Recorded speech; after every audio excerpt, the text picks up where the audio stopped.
I was taken to a jail cell alone by myself. So let me ask this question. When you were arrested, what were the reason? What was the reason they're saying you were arrested? Okay, they said I was operating a club in violation of prohibition laws. Okay. Now, I never understood that until recently. I sat with my lawyer to explain this program, and he said, let me tell you about prohibition laws. Back in the 60s, I took a trip down south in an old car with no hood on it, and a highway patrolman stopped me and asked me if I could search my car, and he said, sure. So he said he found a six-pack of beer in there, and he said, sure. He said, it's going to cost you $50. You violated the prohibition laws. I said, oh, okay. He said, well, I'm not going to pay that. He said, well, you'll have to see the judge. He's gone quail hunting. He'll be back Monday. Okay, put me in jail. They fed him, and he was so ecstatic about eating grits. The moral of his story was he met the judge, but that wasn't important. He just enjoyed that southern food so well, like Mr. Rumley said, grits, when he can't even pronounce them. But $50 fine for violating prohibition laws. Took me to jail, set me up, and brought in four humongous guys that beat me into oblivion. Now, from the time they beat me, the records show that they took me to the local hospital that didn't treat me. They said it had been 9 hours, and I don't appear again officially until 7:30 the next evening, which meant I wasn't arrested. I was abducted. You don't arrest a man and then take him to jail and then serenade him wherever you want him for 20 hours and then drop him off where he can get treated. I was abducted. That's when I knew the colonel, what he meant. I'll make you wish you had never been born. He, they wasn't supposed to kill me. They were supposed to hijack my intellect. They did it to him, which is a message from the grave, because I'm sure the man is dead. So, from that, knowing that the Army has jurisdiction over wherever they are, if you arrest a military man, you got to notify them so they can go get him. They can't fight a war if they got all the troops in jail. Okay, so the Army protocol was relaxed. So not at any point in time do you believe that the military was alerted of the fact that you were arrested? You feel like they just didn't know? I had a discussion with my boss, and I asked him if I was going to be charged for any crime with the military, or if I were in trouble, or if this was going to affect my career. He said, no, nothing's going to happen to you. He said the Army is concerned that the Secretary of the Army, you've been trying to reach him, and we don't know what they're going to do. In other words, the Army had systematically participated in my outcome.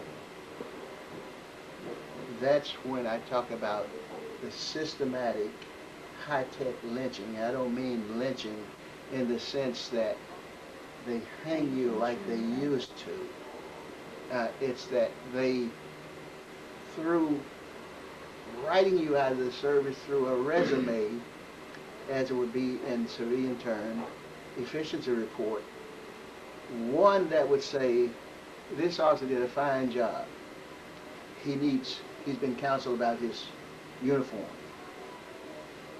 The next guy that will rate me will take off from him with his numerical score and the comments he make, and he say this guy needs improving in his writing.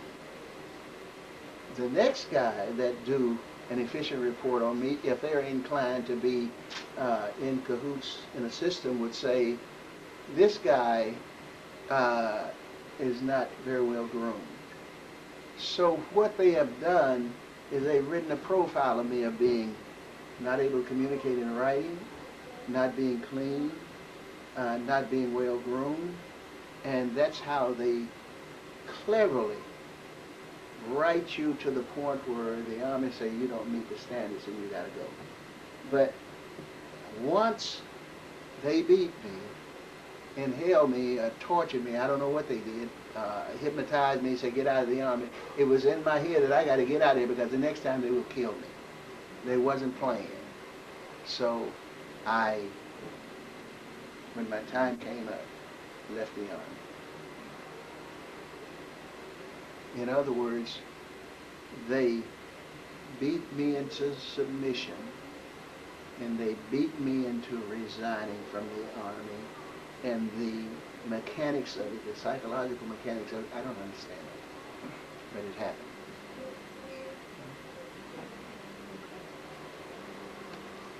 So at this point, and as you said, you're beaten almost to death. You're stitched up. You're bleeding. You're dropped off at a hospital to possibly be left for dead. And at this point, you decide, okay, I need to get out of the military. Yes. Is that at that point? Okay. Yes. So once you make this decision, what happens then? Do you resign? Tell us what happens next. Well, my obligated tour was over in a year, so I remained until my time was up. However, I did go to trial, and I had a lawyer who didn't represent me very well, but when you torture someone, what's going on psychologically with you is, I've already decided I got to get out of here because they've given me a clear warning. Now, they're telling me if we try you, you're going to get 2 months hard labor, 2-year suspension, and $250,000 fine. Now, remember I met with my lawyer, he said, for probation laws, they charged me $50. Now, they charge me, they want to get something on you. They want to get black men hung up in the criminal justice system for something. They tried it in Korea. Now let me ask you this. My understanding is that before you decided to resign, you went back to work, you went back to your base, and you requested a higher investigation of the events, which were ignored. Is that correct? Yes. Okay. And at that point, you decided to leave. You decided you felt alone. The people that you'd given your life to, pretty much the U.S. military, and you had their back and the back of the people, they didn't have you in return when you found yourself in a situation. That's exactly right. In other words, they honored the colonel, and I was caught up in the crossfire between the colonel and the colonel's man trying to protect me, and the fallout was on me. So, you're out of the Army at this point. Mm-hmm. How do you adjust to life? Tell me about what you do. What can you do? Well, how did you mentally feel? Well, I am excited because I felt like I've proven myself. I can do it outside. And aggressively, I went to Nebraska. I got involved in some social activities. I became an area branch manager of a federal credit union. I became an area sales manager for a major beverage company. I became the exalted ruler of the distinguished obsolete social club. And I was very well known in the city until I tried to put my military experience to work in having my own transportation company, moving military personnel in and around the city. So I put together a program and submitted a bid for the contract at Offutt Air Force Base. And I was a low bidder, obviously. I got a low overhead. And my bid was not accepted because the guy that had it before, they banded together. Again, I guess I'm crashing the system because there were no black movers there either. Mm-hmm. So